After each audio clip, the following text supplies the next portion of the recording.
guys, Heike Yates here, and welcome to another episode of the Pursue Your Spark podcast. Do you have a morning routine? I just recently heard some people say, every morning I meditate, and the first thing every morning I stretch. The next person said, every morning I write my journal or drink a tea or a cup of coffee before I get to work. And I don't really have a morning routine, guys. I get up, crawl out of bed, and then I make my tea, and I'm making fennel tea, as many of you know by now. So it sits for 15 minutes until I get my clothes on, I brush my teeth, and then I grab my tea and I get to work. Morning is my best and most creative time. And unless I'm working with clients, I am busting out all kinds of podcasts and blog posts and YouTubes and whatever else I can think of or what is on my docket for the day. So when I thought about sharing a morning routine, I can't share a morning routine because I don't have one. I like the way my morning is, and you may have a morning too that you like in your own set way, but what I thought about will be much more valuable and helpful is to create a self-care routine that is not only part of the morning, but it's part of your every day of your life. So today I'm talking about how to create a self-care routine for life. So let's dive in. Hey, before we dive into self-care, have you subscribed to my podcast yet? It's super simple. Hop on over to the Apple Podcast, subscribe, and while you're there, leave a review. I would love it, and so would others, because they want to know about this podcast in midlife. And you help me share my message with others so we together can help each other out. And let's do self-care. Does somebody ask you, do you take care of yourself? What would you say? I mean, of course you would say, of course I take care of myself. I always do that. But we're talking about a different kind of care today. We're always, as women, taking care of others, and we neglect ourselves. Hence, self-care is so important. I don't know about you, but I sometimes feel selfish when I put my needs first. But if we don't take care of ourselves, then we won't be able to take care of the people around us, the people we love, the people we work with, and the people that we encounter in everyday life. And that's not what we want. That's not what I want for us. So what exactly is self-care?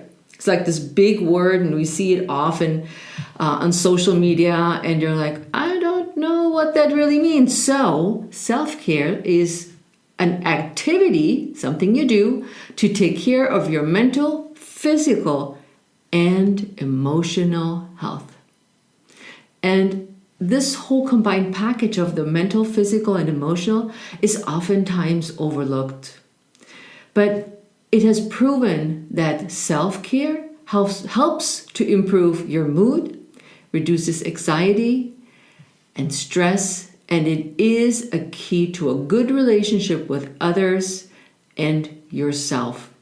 Now, some of you know me a little bit more, but I always have date nights, so I am making sure that we have date night once a week. That could be a dinner out. We usually don't go to the movies, so it's a dinner out, or we're going to meet friends, or we just go for happy hour, or we're going for a walk.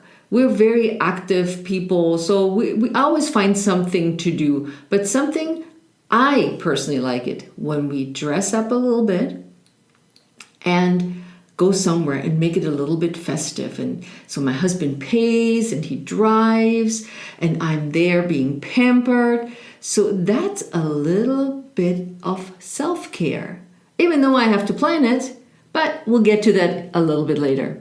And you know what, guys? Self-care doesn't have to feel overwhelming and complicated. It's not this long, drawn-out planning of super duper plans that in the end become a plan and more of a chore than actually fun. All of us have so much on our plate that we can get burned out really quickly when it comes to adding more stuff onto our plate. And I want to talk about today how to create a self-care routine that's easy, doesn't take much time, and is ideal for physical, mental, and emotional health. So, how do we implement self-care? Number one is always we have to plan it. It's a date with yourself. So at this point, we're not including anybody else, any loved ones or important people in our life. We're talking about yourself, your self-care, and what you need. So we have to plan it. If we ain't planning it, it ain't happening. So that's what I always say. So plan your self-care. Find your own rhythm and what you enjoy. Not everybody likes to go out to the spa. I know many people who say, I don't like a massage. I don't like a strange person rubbing oil on my body and potentially squeezing my skin. So others don't like a mani or a pedicure. So find what you enjoy. And I'm curious to hear from you what it is that you enjoy. So I do like a massage, and I have one in 2 weeks. So excited. But you find your own rhythm. When you choose your self-care, know what you do and the why. Yep, here it is, the big why. Why do you choose this particular activity? Now, my example was a massage. Why do I choose a massage? Because I like it. I call it being noodled. And so when I'm noodled, yes, it sometimes hurt a little bit because I have tight muscles like everybody else. But after I'm noodled, I feel relaxed. My skin is so soft from all the oil. My body feels noodly, hence the name. And I feel so relaxed.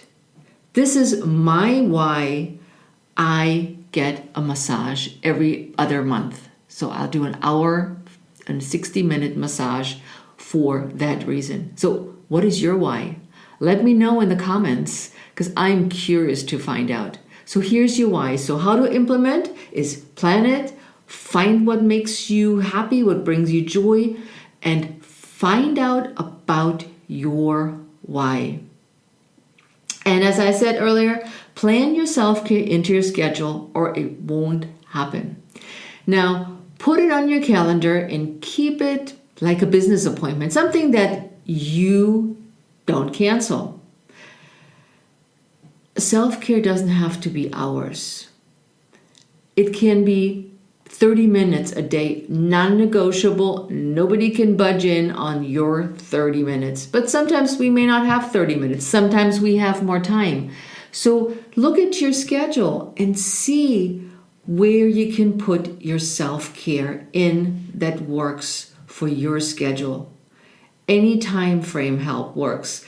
And this is a little silly example, and I'm using this a little earlier until I show you all the other good ideas I have for self-care but packing your workout clothes the night before or packing your lunch for the next day the night before is a form of self-care. Why? Because you don't have to, remember my why? You don't have to struggle in the morning and find the right matching pair of sneakers and the right bra and whatever goes together for your workout clothes. You don't stress about it. You are not under pressure. So you know your workout clothes are packed. You have everything that you need for whatever workout you do. So the same goes for the lunch. You make your sandwich. You have your piece of fruit or whatever it is that you bring for lunch.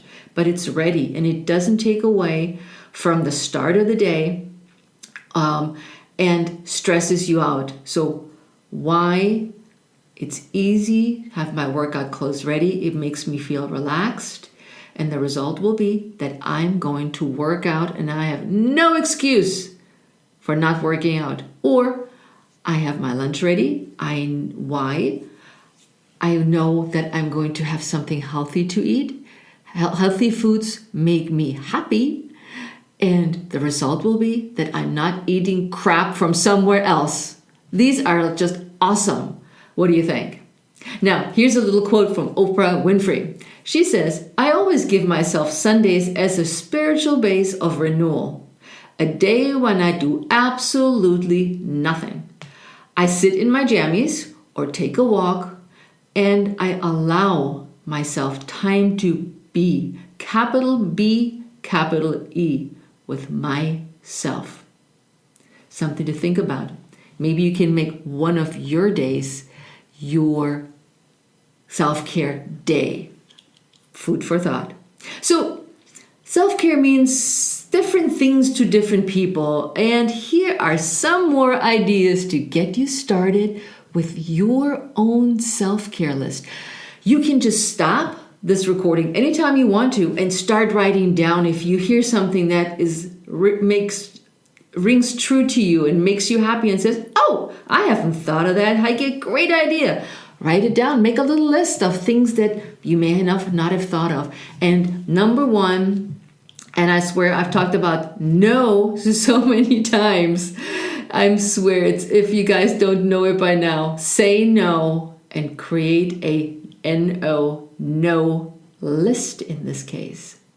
Now, what does that mean? I always talk about saying no to things that don't light you up, things that are a burden, things that other people put on you, and things that you just don't want to do for whatever reason. Today, we're talking about the no.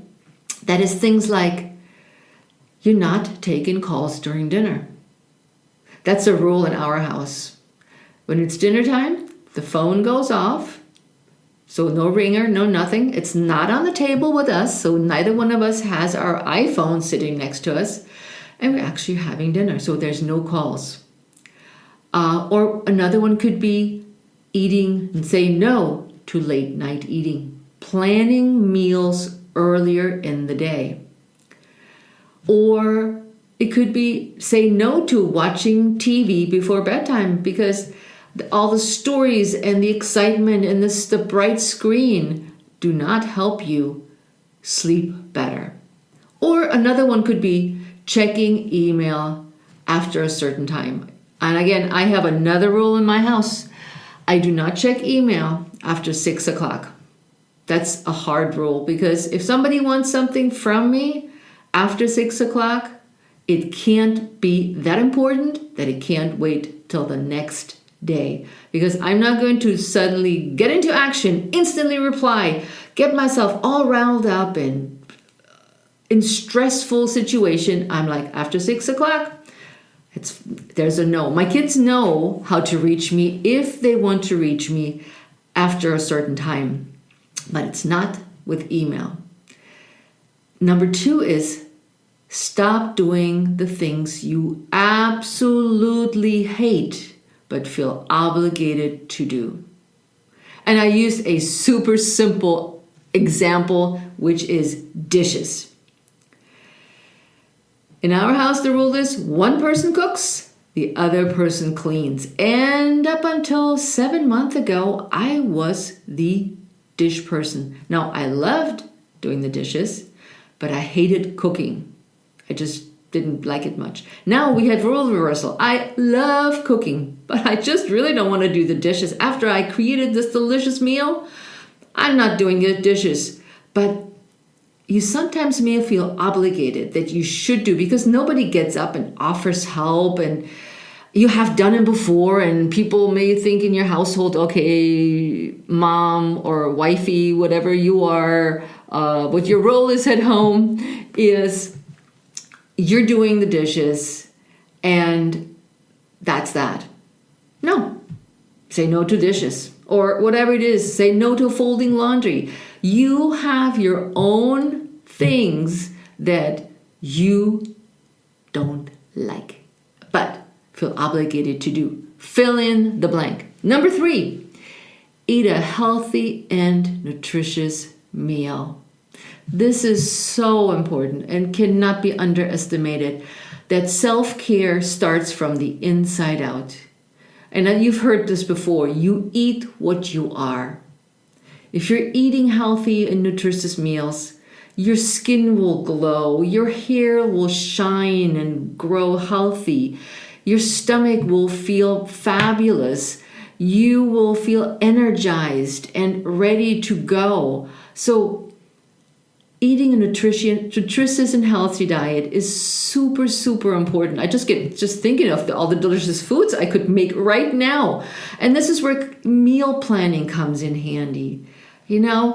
Think about, if you follow me on Instagram, I started a new series called From This to That. And I show you how to cook healthy vegetables, meals. I'm going to share strategies with you. If you're not sure how to do this, find me on Instagram and you will see From This to That of what I create in a short period of time that is so delicious and healthy. Now we're moving on to number 4, which is make sleep and sleep priority, and your sleep ritual a priority. I know it is difficult for us in menopause to sleep through the night at times.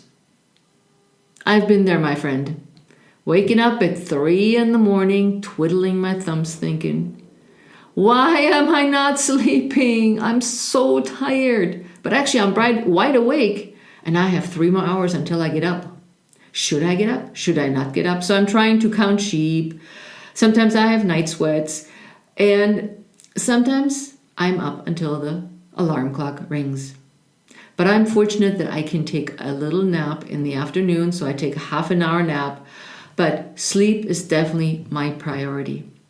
Get 7 to 8 hours of sleep every day. Do your best you can. Don't be deterred if it's not quite working that way, because sleep rituals are an important part. I have written a blog post on how you can get the best night's sleep, and I will put a link in the show notes so you can read up on it if you're not sure of how to setting priorities with darkening the room, cooling the room, turning off the TV early enough, not have any electronics in the bedroom. So I'll put a link in the show notes about the sleep rituals. And here's a quote from Halle Berry. I love to sleep. When I'm rested, I am at my best. Isn't that true? I sure feel that way. Now we have on to number 5. Spend time with people you love and that make you happy. Leave the negative people out of your world. So think about who you want to spend time with and people that make you happy, that light up your day, that give you energy by the stories they share, by the things they give you from their personality perspective. Think of some people right now. I can think of one person right now, and I'm actually meeting her for dinner tonight. It's girls' night. And I can't wait for her to tell me all of her stories that she's been experiencing. And we don't see each other that often. So it will be fun. So spend time with people you love and that make you happy. And here's what Ellen DeGeneres has to say about this. Do things that make you happy within the confines of the legal system. Oh, Ellen. We're moving on to our next step, that is exercise. Of course, because I always say exercise is good for you. What can you do? Classes, you can do videos, you can dance around the living room, turn on some tunes if you can't go anywhere. Do some arm circles. I mean, just be silly. And exercise doesn't have to be anything complicated or mind-boggling difficult.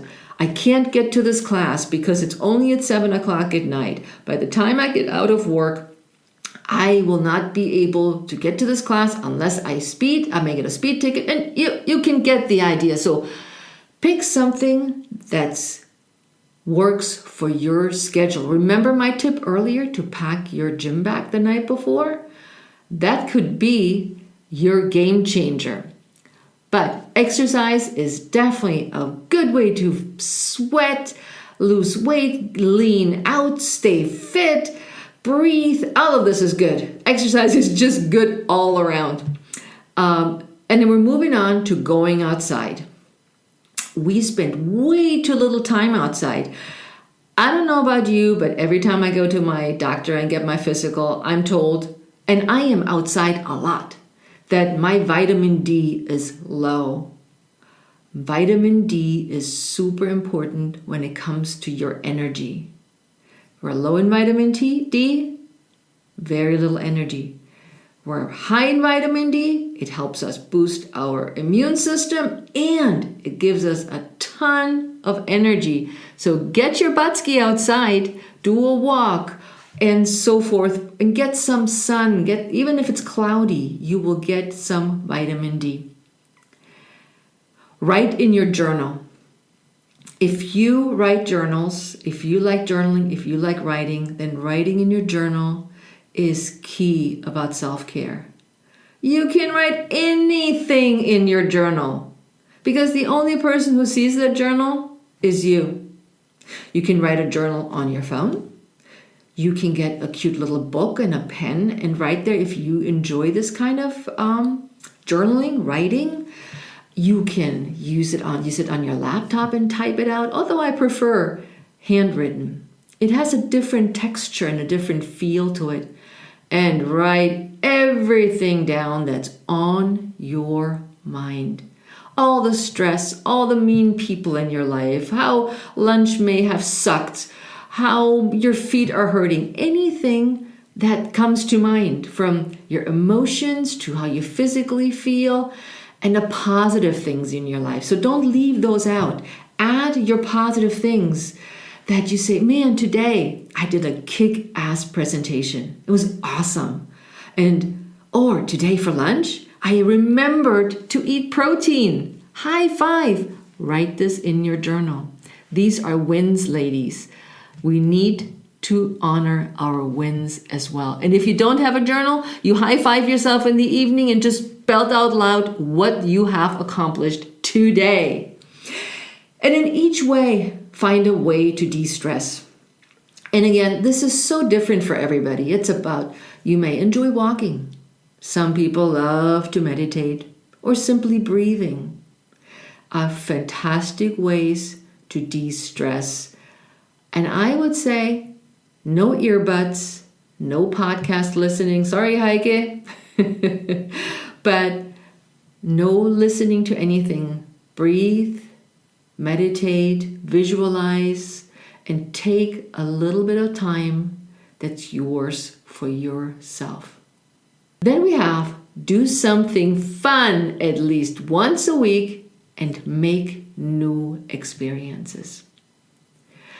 How can you be energized and happy and fulfilled when you do the same stuff over and over every day and nothing ever changes? Date night is an example for me where I go, all right, I'm going to plan date night. And I didn't tell you that before because I just thought of it, that I planned date night last weekend on Sunday because Monday was Martin Luther King Day and my husband was off. So I booked us in for a dinner with tango dancing, with live music. Boy, that was so much fun. And it was exciting because we hadn't been dancing for a while. And we met old friends that we know from the dance circle. It was just incredible. And he loved it. His eyes were shining. And it made me just feel so happy that I made him happy too.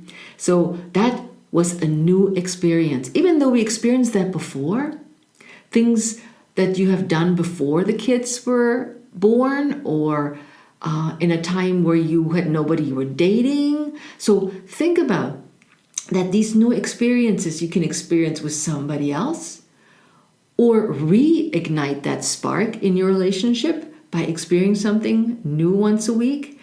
And you can do dancing, you can take a bath, you can listen to a podcast. So think about something, write it down, make your list and say, hey, what is something I wanted to do? And if you're not sure, you kind of Google, hey, fun things to do in my neighborhood. Google's got your back. So finally, 2 more points, but one is be flexible when it comes to your self-care. Keep plugging away to put in your self-care every day and every week. Sometimes things get in the way, like a deadline that you didn't expect suddenly poofed up and there's nothing you can do and you had meant to go to the gym. You probably have 5 or 10 more minutes where you can just sit and breathe, do nothing. Like Oprah said, just sit with yourself, keep breathing. Maybe you want to sit and knit. If you're a knitter, you could do that. It's just a few minutes that you take care of yourself and your needs, and don't forget about yourself and your self-care. And keep it simple. Don't overthink it. Don't make it too complicated with too much stuff going on and too much planning. I always say it should be simple, just like a relationship. It should be simple. There shouldn't be it's complicated status. It should be simple and easygoing and a nice rhythm to it. Now, I have a few more simple ways that count as self-care. Don't you laugh. Brush your teeth. And I think mostly men may not brush their teeth all the time, but brush your teeth. Imagine that clean feeling that you have after you brush your teeth. You brush your teeth after you eat. It's really good. And then another one is take a shower. Imagine you're taking a hot shower, the water runs down, you have all your goodies, your shower gels and stuff, and your loofah and all this in your shower. This is spa written all over it. How about laughing out loud? Like, take a deep breath in and I'm not going to do it. And laugh. Sometimes I get into laughing fits for no apparent reason. And my husband shakes his head and he said, what is so funny about this? And I'm like, I really don't know. But this is funny right now. And we just laugh and he gets infected by my laugh. So laughing. Did you laugh out loud lately? And finally, how about do your own nails? You can make this your own spa day. It doesn't cost you a lot of money, doesn't cost you a lot of time. You're in the convenience of your home, and perhaps you drink a glass of wine with it. That's self-care, my friends. So start your own self-care list so that you have a list that you can choose from. That's your base.